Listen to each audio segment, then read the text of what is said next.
All right. Well, good afternoon, everyone, and welcome to today's training seminar, How to Charge What You're Worth for Your Consulting Services and Get It. For those of you, by now, you should know I'm Abby Locke, but if you don't, and if this is your first time, certainly I want to take this opportunity to introduce myself. More importantly, I want to be able to congratulate you on taking time out of your busy day to really get a handle on what it takes to be successful in your consulting business. Just want to go through a few housekeeping items. Right now, everyone is on mute, so you should be able to hear me. And know that if I can't hear you right now, that there's nothing wrong. It's *7 to unmute. But right now I have everyone on mute. We will have live questions at the end, and please remember to go to the webcast link that I sent you so that you can follow the slides as I go along. All right? Well, the first thing I want to do is to give you a little more background information about myself to be able to give you some sense as to why I'm even in front of you sharing this topic and why I even feel qualified to share this information. I am the founder and principal of a business coaching, branding, and marketing company here in Washington, D.C. I started out myself as a consultant back in 1997 when I started off with a part-time consulting business. At that time, I was helping people with resumes and careers. In 2005, I decided to walk away completely from my 9-to-5, and I stepped into my business full-time. As you can imagine, back in 2005, a lot of the resources that are available today did not exist. So when I tell you that I truly stepped out on faith, it really was the case.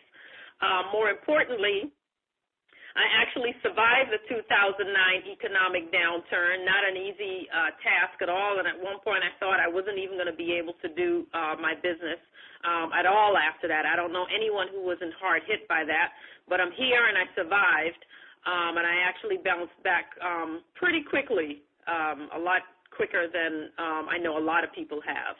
As a result of really going through that experience and getting a firmer focus and strategy around what it takes to survive as a consultant, I am one of the early adopters of value-based pricing when it comes to your consulting services, and we'll talk more about that today. I'm proud to say that to date I've been able to grow my business to 6 figures, and I continue to work with both private clients, and I've been able to secure lucrative contacts with different organizations here in the Washington, D.C. area. The one thing that I would also say is that I am really passionate about this topic, and I'm really passionate because as I know what it's like to go through, the ups and downs of entrepreneurship, I became really concerned and kind of tired of seeing other very talented entrepreneurs and consultants really struggle around their worth and around their pricing, especially you leave a good corporate position or even a good government job, often making 6 figures, and in some cases people making multiple 6 figures. They get into the world of consulting, and then it just literally becomes like a balancing game. I've seen them so many times give away their worth, undercharge for their services, lowball their pricing, all in the name of just trying to keep clients and just trying to have some money coming in. So I'm really passionate about teaching people that there's a different way to exist. I will also share that I'm so committed to this topic that whenever I do business with another consultant or a small business, I'm so adamant about making sure that people get their worth that I consistently will turn down a discount. I will nicely chastise them if I know that they're lowballing, and in some cases I've made someone tear up the invoice and to give me a correct invoice because he was trying to put a discount on there. That's how strongly I feel about it. So, if I talk about getting paid what I'm worth, and I talk about teaching people how to get paid what they're worth, I practice it in reality. As soon as I hear language that says, well, I could give it to you for, I stop people and I says, no, let me know what your price is, and then I'll decide if I want to buy it or not. You do not have to lower your prices for me. That's how much I feel strongly about that. So I will also share that you're in the right place. If you are an executive who's thinking about becoming a consultant, if you are a business consultant currently and you work primarily with maybe some large companies and you have extended contracts with them, if you're a solopreneur and you sell professional services like accounting or engineering, technology, those types of solutions, whether they're to other small businesses or even to large companies, and even the coach who's offering what I call personal development and lifestyle services to individuals and groups, I would say that that's also, this webinar is also very relevant for you. So let's jump right in. Here are some of the things that I am going to address in today's webinar. We're going to talk first about solving your tough money and pricing challenges. You'll have an opportunity to see right away if you're undercharging and what you can do about it. I'll make sure that you leave today understanding the 4 pricing mistakes that happen with consultants and what you can do to avoid it. And I will also show you some quick strategies of how you can price your consulting services for profit and for long-term growth. Also, give you some insights as to how you can raise your consulting fees and still keep your clients, and how you can quote your consulting fees in a strategic manner so that you have a greater chance of getting a yes every time and not being nervous every time you have to quote your fees to a prospective client. So I hope that sounds good. So let's jump right in. Now, one of the things that will probably surprise you is when it comes to your pricing and money challenges, one of the first things that you have to do is to really address your mindset issues. You really have to take a look and understand what is your mindset around money? What is your energy around money? What happens when you start thinking about money, when you have to deal with your fees, when you think about raising fees, when you think about quoting fees to a client, even when you have to have any money conversation with someone, like say someone borrowed money from you and they haven't paid you back and you need to address that. Like what sort of things go through your mind? And you may be wondering, well, what does money drama really have to do with a struggle with pricing? Well, it's all connected. Now, you may think I have drama with people, but how can I have drama with money? Well, you'll be surprised. I challenge you to think about this for a second. Are there bills that are unpaid in your house? Not just unpaid, but the bills are not even open because you don't want to address it. Do you consciously or subconsciously even hoard or hide money? Are you the type of individual that periodically you'll come across $10 that's in a jacket pocket, $5 that's in a pant pocket, or $3 that's in a drawer somewhere that you hadn't paid any attention to? That's not dealing with money. If even talking about your fees or charging someone makes you uncomfortable, even though you're providing a service, you have to really take a step back and understand what does it say about you and why do you respond that way with money? Because until you can get past money blockages, you are going to have a tough time.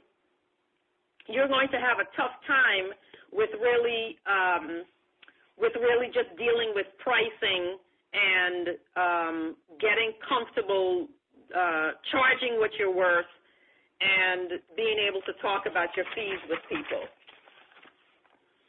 All right, my server here is doing something weird, so it might be frozen. The slides might be frozen on your end.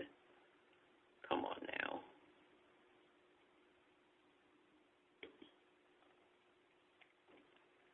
I apologize for that. It should come back on in a second. All right. All right. Well, I'll keep talking. One of the other things that you have to think about is ask yourself, have you subconsciously put a limit on what it is that you can earn as a consultant? Like, have you put a limit on it? And what I mean by that is that there are times where you might have what I call a money speedometer. I didn't come up with that term, but it's a term that makes sense, meaning that if you were to do this, and let's really think about this carefully, if in your mind you were to think of the highest paid clients you've had, say the 5 highest paid clients you've had, say in the past 6 months, or the largest contract that you've had, 5 of them, and you took the average of that, or your 5 most profitable months or 6 most profitable months, and took the average of that, and really see, has that number pretty much been the same since you started, or has it changed at all? And that's what you would need to ask yourself, because that gives you a sense as to whether you have subconsciously put a limit on what you can make. So I'm gonna repeat that. What that is really saying is, if in the past 5 or 6 months, when you take an average of what you have made as a consultant, how steady is that number? Like, is it a number that you go, yeah, on average, that's what I make? Or can you say in your mind or see that there's a pattern that it has changed over time? Very important. Now, if you say offhand, well, gee, Abby, I don't even know what that number is. I'd have to really think about what that number is. I don't even know offhand what my most profitable months have been, or what my highest paid clients have been in the past 6 months. That's also an indication that you're not really dealing with money effectively, because as a business owner especially, and as any person really wanting success, money is something that you have to pay close attention to. You should always know on average what you've made for the month, profits, sales minus expenses. You should always kind of know on average what is your highest client, what is the longest term contract that you should have, and those are numbers that you should be monitoring. One part of being able to get paid what you're worth is being able to keep a close eye on your money. So I bring up those money issues because in a VIP day program that I do on the same topic, how to charge what you're worth and get it, we make sure that we dig deep through that and we actually work through that number, because that's the number then that you're saying on average you want to make. And you would have to look at that number to decide if you're comfortable with that number. Is that number bringing you profit in a year? And if it isn't, then you need to go back and say, by how much does this number need to be raised, and then work from there. What I want to do now is to take a close look as to why consultants undercharge. Why does that happen? Often it's the fear of hearing no, or the fear of having a sense of rejection from making a presentation, from making a proposal, from quoting a fee on a service, and have someone say no. It's also the fear of losing prospective or existing clients. The fear, what I call the fear of missing out. Like, I have just enough. Let me hold on to what I have. If I give a number that's too big, I'm going to scare this person off. So I'm not, I'm just going to stay within what I feel is a comfortable range. The other thing is that when, as a consultant, you're not clear on the value that you deliver to clients, then you're going to undercharge. There should not be a great disparity between what you deliver in value